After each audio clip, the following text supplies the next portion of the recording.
배에 오르심에 제자들이 따랐더니 바다에 큰 놀이 일어나 배가 물결에 덮이게 되었으되 예수께서는 주무시는지라 그 제자들이 나와 깨우며 이르되 주여 구원하소서 우리가 죽겠나이다. 예수께서 이르시되 어찌하여 무서워하느냐 믿음이 작은 자들아 하시고 곧 일어나사 바람과 바다를 꾸짖으시니 아주 잔잔하게 되거늘 그 사람들이 놀랍게 여겨 이르되 이가 어떠한 사람이기에 바람과 바다도 순종하는가 하더라. 예수님과 제자들이 배에 올랐습니다. 하루 종일 예수님께서 사역을 하시느라 많이 피곤하셨습니다. 수많은 병자들이 예수님께 나와왔고 귀신 들린 자들도 이끌림을 당해 다 주님께 나와왔습니다. 예수님에 대한 소문이 얼마나 놀라운 이 세상 사람들에게 말할 수 없는 특별한 소문이 났기 때문에 예수님께 가기만 가면 모든 질병이 다 고침을 받고 귀신들도 다 떠나간다는 소문에 그 지역 주변에 가버나움의 지역 혹은 그 이외의 지역까지 사람들이 다 병자들이 안식일이 지난 바로 그 오후에 몰려왔습니다. 안식일이 지난 오후에 예수님께서 몰려오는 사람들 하나도 돌려보내지 아니하시고 그들을 다 상처는 어루만져 주셨을 것이고 특별히 병자들을 각색 병자들을 다 고쳐 주셨습니다. 귀신들을 다 내쫓아 주셨습니다. 그래서 사람들이 예수님의 권능에 환호하기 시작합니다. 전부 예수님을 둘러싸 예수님을 환호합니다. 이렇게 예수님께서는 연약한 자들을 고치시느라 귀신을 쫓아내시고 그들의 마음을 어루만지시느라 피곤하셨습니다. 그리고 이제 제자들을 이끌고 배를 타고 저기 가다라 지방으로 이제 건너가실 참입니다. 배에 올라서 가는 중에 일어났던 사건이 오늘 본문의 사건입니다. 배에 오르심에 제자들이 따랐더니 바다에 큰 놀이 일어나 배가 물결에 덮이게 되었으되 그냥 이 우리 대한민국 그 지역마다 있는 작은 어떤 강이나 시내가 아니고 혹은 나룻배로 건너야 되는 그런 정도의 그 시내가 아닙니다. 그런 겨울이 아닙니다. 옛 사람들 뭐 이렇게 태워주고 그렇게 갔다 왔다 했던 강 정도가 아닙니다. 여기에 이 호수는 갈릴리 호수, 갈릴리 바다인데 갈릴리 바다의 이 남쪽 북쪽의 길이가 21km입니다. 21km. 그리고 동쪽에서 서쪽까지 길이가 13km입니다. 굉장히 큰 호수 바다입니다. 그리고 이 호수 바다는 해수면과 비교했을 때에 바다의 높이와 비교했을 때에 이 지형상 이 수면이 한 200m 정도 밑에 형성되어 있습니다. 그러니까 바다가 이 정도의 높이라면 이게 200m라면 200m 밑에 형성되어 있기 때문에 마치 이 골짜기처럼 이렇게 바람이 통과할 수가 있는 것입니다. 여기에 이 갈릴리 바다로 바람이 지나간다면 골짜기처럼 지나갈 수 있게 되는 것입니다. 우리는 경험상 뭐 바람이 불었다고 해서 뭐 크게 배가 뒤집힐 일도 없고 생각해서 이 말씀 예수님께서 당시에 제자들과 함께 있었던 이 사건도 그냥 대수롭지 않게 평범하게 생각할 수가 있습니다. 그런데 상황들을 거기에 갈릴리 바다에 이런 상황들을 생각해 보면 실제로 갈릴리 해변에서 경험했던 사람들의 그 증언을 들어보면 이거는 보통 일이 아니다라는 것을 알 수가 있습니다. 먼저 그들의 증언을 좀 들어보면요, 갈릴리 호수 근처에서 해변에서 살았던 적이 있는 W.M. 톰슨이라는 분이 이런 경험을 기록을 했습니다. 그 땅과 그 책이라는 책에 해변에 우리 천막을 세웠는데 3주를 밤낮으로 무서운 바람을 맞으며 견디었다. 우리는 모든 천막 로프에 이중쇠를 박지 않으면 안 되었고 몇 번이나 천막이 통째로 공중으로 날아가는 것을 막기 위해 나부끼는 천막에 대롱대롱 매달려 있어야 했다. 호수 전체가 노환듯이 휘몰아쳤고 파도는 반복해서 우리 천막 문을 두드리고 맹렬하게 밧줄을 쳐서 말뚝이 빠지려고 했다. 더욱이 이런 바람은 맹렬할 뿐만 아니라 갑자기 몰아쳐 왔고 어떤 때는 하늘이 완전히 맑은 때도 그러했다. 갈릴리 해변에 대체 갈릴리 바다의 바람이 어떠한가? 거기에 살았던 사람의 지금 이야기가 그 근처에서 지금 천막을 텐트를 쳤는데 이게 이중으로 박지 않으면 텐트가 다 날아갈 정도의 바람이다. 심지어는 이중으로 박았는데도 그렇게 꽁꽁 묶었는데도 불구하고 바람이 워낙 세차게 불어서 천막이 막 날아가려고 나부끼고 해서 그걸 막 진짜 대롱대롱 매달려 있을 정도였다. 이렇게 표현을 했습니다. 그리고 호수에 바람이 휘몰아치는데 파도가 휘몰아치는데 이게 얼마나 맹렬했던지 막 말뚝이 옆에 있는 이것들을 다 날리고 다 뽑을 정도의 그런 어떤 맹렬함이었다. 이게 톰슨이라는 분이 경험했던 갈릴리 해변의 바람. 한 사람만 더 이야기를 들어보면 크리스티라는 박사는 티베라 해변가를 방문한 일을 이렇게 기록하고 있습니다. 여행자 일행이 티베라 해변가를 방문한 일이 있었다. 그들은 해변가에 서서 자그마한 호수의 표면이 유리같이 잔잔함을 보고는 복음서에 기록된 그러한 풍랑이 일어날 수 있을까 하고 의심했다. 믿음의 아마 기독신자들인가 봐요. 당연히 여기에 예로 소개되니까.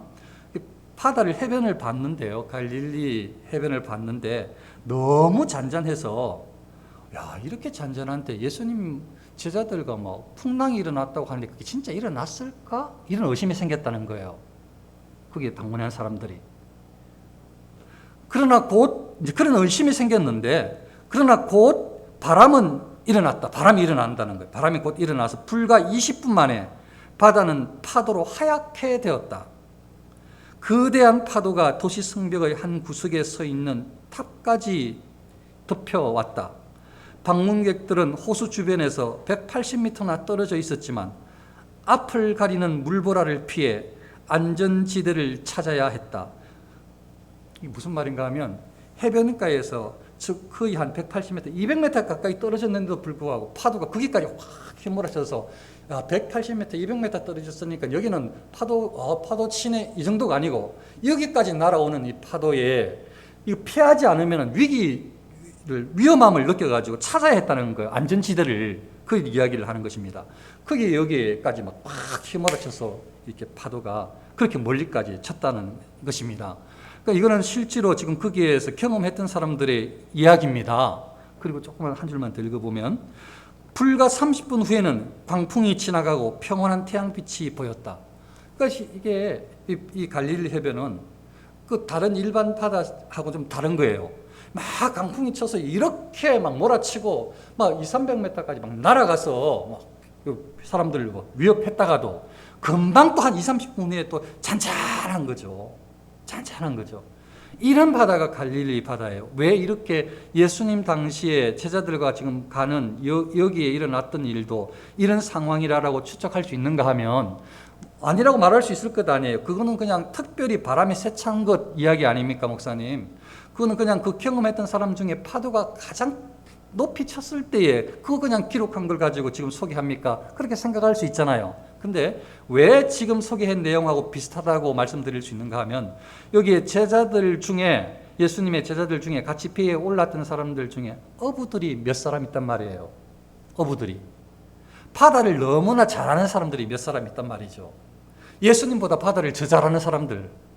그런데 이 사람들이 지금 예수님한테 뭐라고 이야기를 하는가 하면 막 무서워서 떨면서 예수님한테 막 우리를 지금 구원해 달라고 우리를 지금 살려달라고 살펴달라고 막 예수님을 깨운단 말이죠. 바다 전문가인데 수십 년 동안 바다 생활을 한 사람들인데 갈릴리 해변에서 그걸 모르겠어요? 그런데 그 제자들이 이렇게 죽을 위험을 느낀다고 생각한다면 이 파도는 그냥 한번 배를 잘 안 타본 사람들이 배를 탔을 때 배멀미하는 정도를 가지고 놀라는 사람 정도가 아니란 말이죠. 다른 사람들은 아유 이걸 파도라고 그럽니까? 이것보다 훨씬 파도가 높습니다. 이런 파도 처음입니다. 이런 위험이 아니란 말이죠. 뱃사람들이 수십 년 살아온 사람들이 전문가들이 생각했을 때에도 죽을 위험이 그런 바람이었다. 파도라고 충분히 추측할 수 있다. 왜냐하면 예수님께서는 주무시고 계신데 제자들이 이렇게 예수님을 깨우면서 구원해 달라고 외치고 있으니까요. 그러니까 진짜 급박한 게 틀림이었어요. 진짜 급박해요. 상황이 아주 곤란해요. 정말 죽을 위기예요. 죽을 위기. 정말 사람의 입장에서 그게 틀림이 없단 말이죠.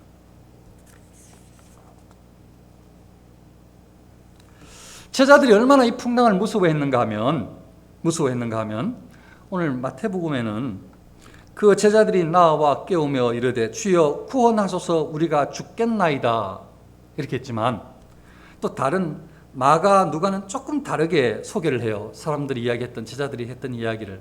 그러면 그걸 같이 총합해 와서 한번 상상을 해보면 구성을 한번 해보면 워낙 이 풍랑이 심했기 때문에 말하는 한 사람만 막 떨고 다른 사람들은 가만히 있고 태연하고 한 사람만 부들부들 떨면서 죽게 되었습니다 주님 하면서 온 것이 아니고 여러 사람이 전부 다 예수님께 와가지고 제자들이 막 너나 할 것 없이 이 말 저 말 막 내뱉고 있는 거예요. 말이 똑같지 않아요. 그런데 그 위기 상황을 알 수는 있어요. 방금 마태는 어떻게 소개했는가 하면 어떤 제자는 이렇게 말했다는 거죠. 주여 구원하소서 우리가 죽겠나이다. 한 사람은 지금 위급한 상황에서 예수님을 깨우면서 주여 구원하소서 우리가 죽겠나이다 이렇게 이야기를 하고, 마가는 어떤 사람이 또 이렇게 말했다고 소개를 하는 거예요. 선생님이여 우리의 죽게 된 것을 돌아보지 아니하시나이까. 선생님 우리 지금 죽게 됐는데 우리 좀 살펴봐 주세요 이런 말을 했다는 거죠.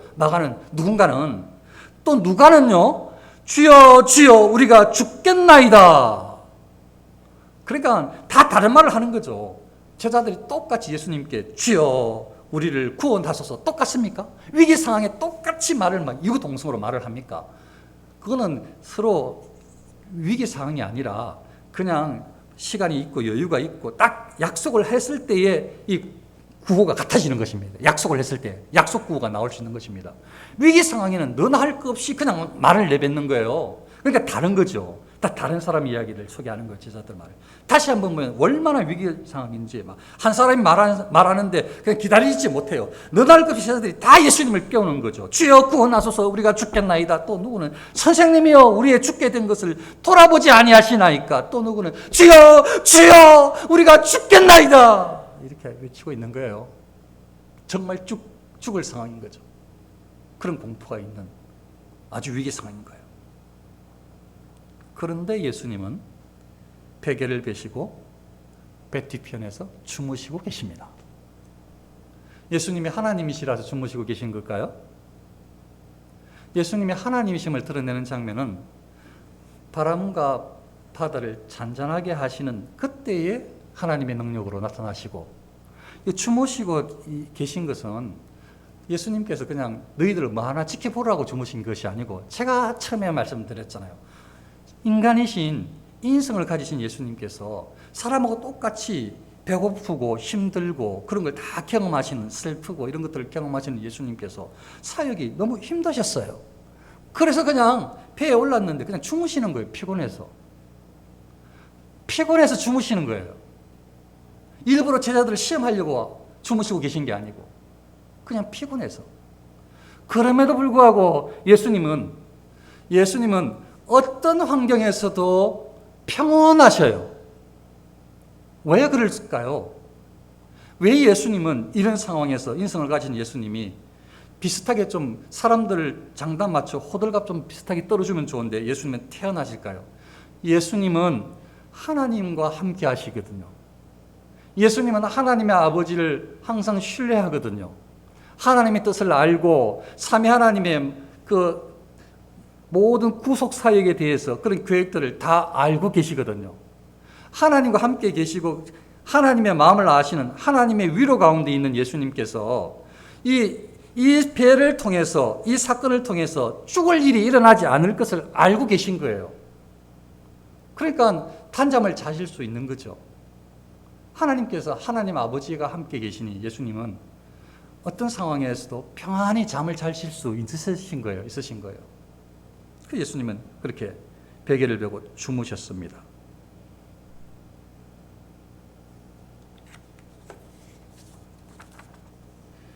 제자들이 예수님을 깨우면서 방금처럼 그렇게 외치면서 예수님을 깨워서 예수님께서 일어나셨는데요. 예수님께서 일어나신 후에 하신 말씀을 보니까요, 예수님은 제자들에게 좀 아쉬워하시는 것 같아요. 예수님은 제자들에게 기대하신 것이 있었던 것 같아요. 어쩌면 예수님께서 하나님 아버지를 신뢰하고 믿음으로 살아가듯이 예수님께서 제자들에게 보이셨던, 지금까지 행하셨던 많은 사건들, 기적들, 이적들, 상황들을 지켜본 이 제자들이 적어도 예수님을 하나님의 아들로, 메시아로, 곧 하나님으로 그렇게 정말 그 믿음을 보여주기를 바라셨던 것 같아요. 그런데 이 제자들은 이 위기 상황에서 예수님을 깨우면서 살려달라고, 왜 예수님께서 돌봐주시 않느냐고 이렇게 외치는 이 외침에 예수님은 안타까워하시는 거죠. 예수님은 약간의 실망이 있으신 거예요. 그래서 이들을 향해서 어찌하여 무서워하느냐, 믿음이 작은 자들아, 이렇게 말씀하신 거죠. 이걸요, 다른 말로 하면 어떤 의미가 있는 뜻인가 하면요, 나는 너희들에게 얼마나 많은 기적들을 행해줬고 내가 하나님의 아들됨을 보여줬고 전능한 하나님의 아들임을, 하나님임을 너희에게 증명해 줬는데, 내가 너희와 항상 함께 있었고 너희에게 먹을 것을 공급해 줬고 내가 능력으로 너희들을 지켜준다는 약속도 해줬는데, 너희는 지금 왜 내가 아버지를 신뢰하는 것처럼 나는 평안한데 너희는 내가 너희 옆에 있음에도 불구하고 왜 이렇게 의심하느냐? 왜 예수님의 임재를, 나의 임재를 의심하느냐? 왜 나의 약속을 의심하느냐? 왜 주님의 능력을 의심하느냐? 왜 주님의 권능을 의심하느냐? 이렇게 말씀하시는 것하고 같아요. 어찌하여 무서워하느냐? 다른 말로 말하면 너희는 사실은 지금 무서워하면 안 되거든. 내가 너희들에게 어떤 존재인데, 어떻게 보여줬는데, 무엇을 가르쳐줬는데, 내가 어떻게 너희들에게 나타내줬는데, 어찌해서 왜 무서워하느냐? 너희들은 사실은 무서워하면 안 돼. 너희들은 내가 기대하는 기대치가 있단 말이야. 너희들은 지금 나하고 함께 있으면서 뭘 무서워하느냐? 이 말씀인 거예요. 왜 무서워하니 너희들? 믿음이 없다고 말한 것이 아니고 믿음이 작은 자들아. 예수님을 찾아서 깨우니까, 예수님을 찾아온 것이니까 믿음이 없는 건 아니에요. 예수님을 구하는 것이니까. 근데 예수님 보실 때 안타까운 거죠. 믿음이 작아. 어쩌면 예수님은 하나님을 의지하듯이 이 제자들이 나 예수를 의지하기를 원했는데, 내가 하나님을 의지하고 평안한 것처럼 이 제자들이 내가 옆에 있기만 있어도 평안하고 안심할 줄 알았는데 이렇게 호들갑을 뜨고 있으니 예수님께서 안타까우신 거죠.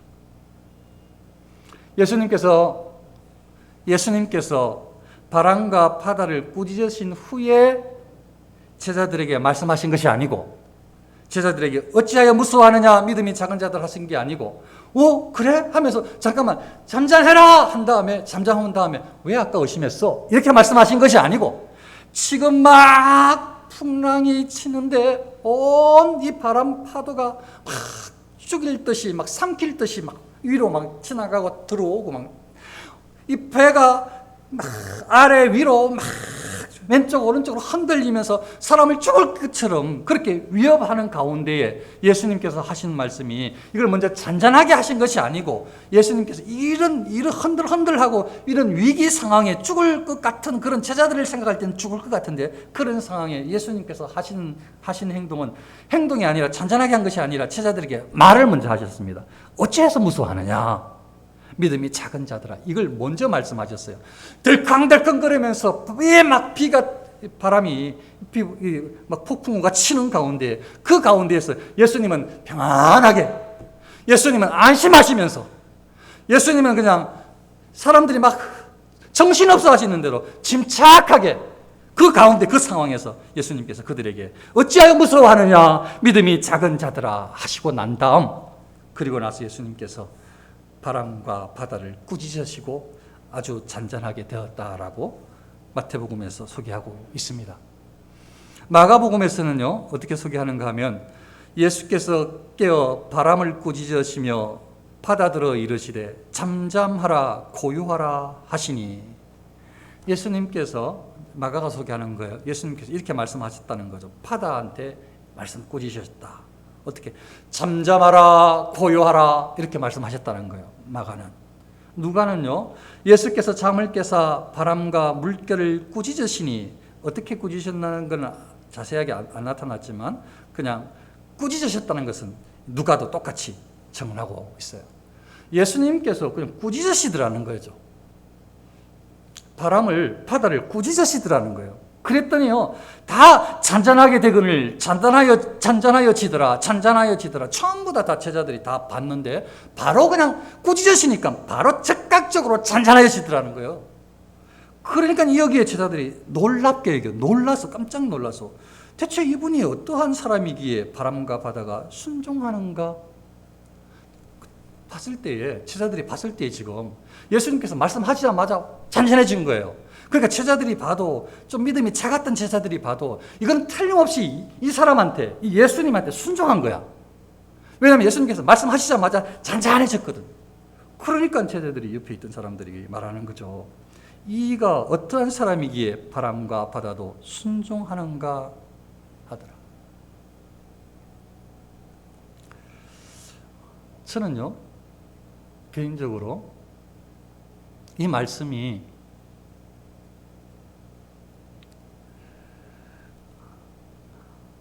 우리가 하나님 말씀에 바람과 바다처럼 순종해야 됨을 보여주는 말씀으로 저는 그렇게 받았어요.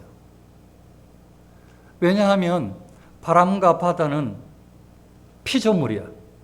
창조주이신 예수님을 알아봐.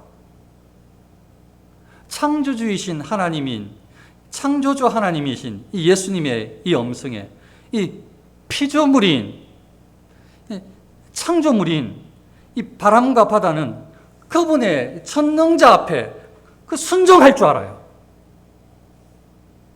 원래 하나님께서 세상을 창조하시고 하나님을 영화롭게 하도록, 찬양하도록 그렇게 세상을 만드신 것 아니에요.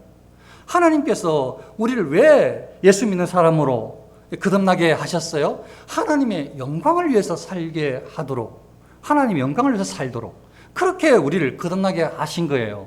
그러니까 처음에 창조물을 만들었을 때하고 예수 믿는 사람들이 살아가야 될 방식하고 똑같은 거죠. 기대하시는 하나님의 기대치가 똑같은 거예요. 원래 창조물은 하나님께 순종하는 것들이야. 다 창조물은 다 하나님께 순종해야 돼. 하나님의 영광을 위해 지원받았어. 하나님을 찬양해야 될 존재들이야. 원래가. 마찬가지로 이 믿음의 사람들이라는 우리들도, 그리스도인들도 다시 예수님을 통해서 의인이 된 하나님의 아들, 딸들인 우리들도 어떤 방식으로 살아가야 되는가? 하나님의 영광을 위해서 살아가야 될 존재들인데, 지금 바다는 예수님의 말씀에 즉각적으로 순종하는데, 하나님의 아들, 딸 된 우리에게 성경 곳곳에서 하나님의 영광을 위해서 살도록, 하나님의 말씀에 순종하도록, 하나님의 말씀의 가치를 우리에게 끊임없이 말씀해 주시고 66권을 주셨음에도 불구하고 우리는 바람처럼 바다처럼 예수님을 하나님으로 인정하지 않는 듯 한단 말이죠.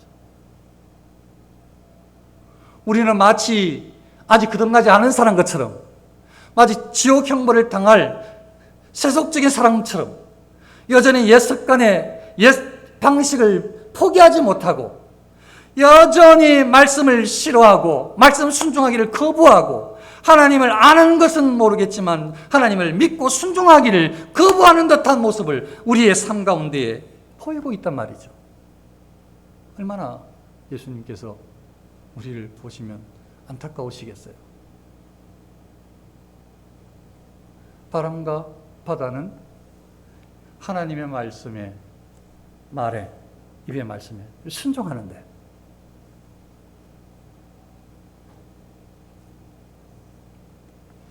바람과 바다는 예수님이 창조주라는 것을 알아보는데, 우리는 왜 예수님의 말씀이 생명의 말씀인지를 들었음에도 말씀을 가까이 하는 것을 싫어하는지, 말씀에 순종하는 것을 거부하는지, 생명의 말씀, 진리의 말씀이 깨닫게 해주는 대로 불구하고 그 길을 가기를 싫어하는지,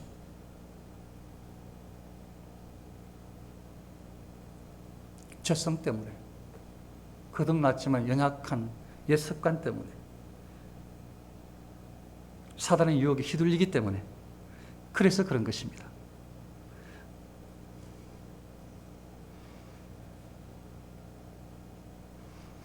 그러나 하나님의 사람들은, 진리 가운데 거하는 사람들은 하나님의 생명의 말씀이 들려질 때에 하나님의 생명의 말씀에 순종하는 쪽으로 나아가고 나아가야 하는 줄로 믿습니다. 제자들이 아직은 지금 예수님께서 기대하시는 기대치까지 못 이르렀지만, 예수님께서 조금 더 교육을 시키신 후, 나중에 예수님께서 십자가에 달려 돌아가시고 부활 승천하신 후에 떠났을 때, 그 이후에 오순절 성령이 임하신 후에 제자들은 완전히 바뀌어요. 지금 이때에 예수님께서 기대하시는 그런 기대치, 아주 성숙한 믿음을 보이고 세상 앞에서 당당히 살아갔음을 우리는 성경을 통해서 알고 있고 우리는 다 이해하고 있습니다. 믿음의 사람들은 그렇게 살았다. 철저하게 성령의 은혜를 쫓아서 하나님의 사람으로 서서 복음 증거 사역을 하면서 일생을 살아갔다는 것을 우리는 성경을 통해서 잘 알고 있습니다. 우리의 목표는 어떻습니까? 우리도 그렇게 살기를 기대합니까? 우리도 그렇게 살고 싶어야 할 텐데, 우리도 말씀을 쫓아서 살아야 할 텐데, 지금의 우리의 상태가 어떠합니까? 우리의 상태가 만일 지금 제자들처럼 무서워하고 두려워하고 환경에 너무 억눌려서 하나님께서 주시는 평강을 누리지 못하고 있는 상황이라면, 제자들처럼 지금이라도 지금 이 공포 가운데, 두려움 가운데, 죽을 위기 가운데에 그냥 혼자 벌벌 떨지 말고 예수님을 깨우십시오. 찾아가서 예수님을 깨우세요. 그리고 구원해 달라고, 살려 달라고, 고쳐 달라고, 회복시켜 달라고, 위로해 달라고, 채워 달라고 예수님을 깨워서 예수님께 조르세요.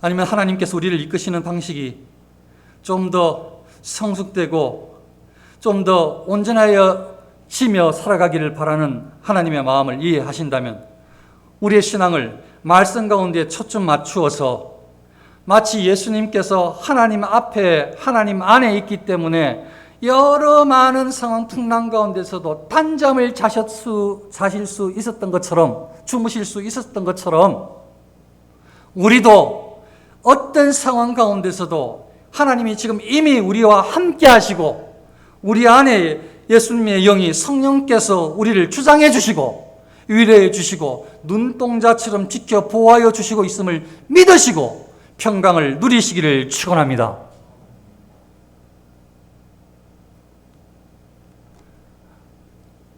우리의 신앙이 어떤 때는 믿음 가운데 온전히 선 것 같다가, 어떤 때는 또 연약해지는 것 같다가, 또 어떤 때는 믿음이 없는 것처럼 우리 자신을 또 볼 때가 있습니다.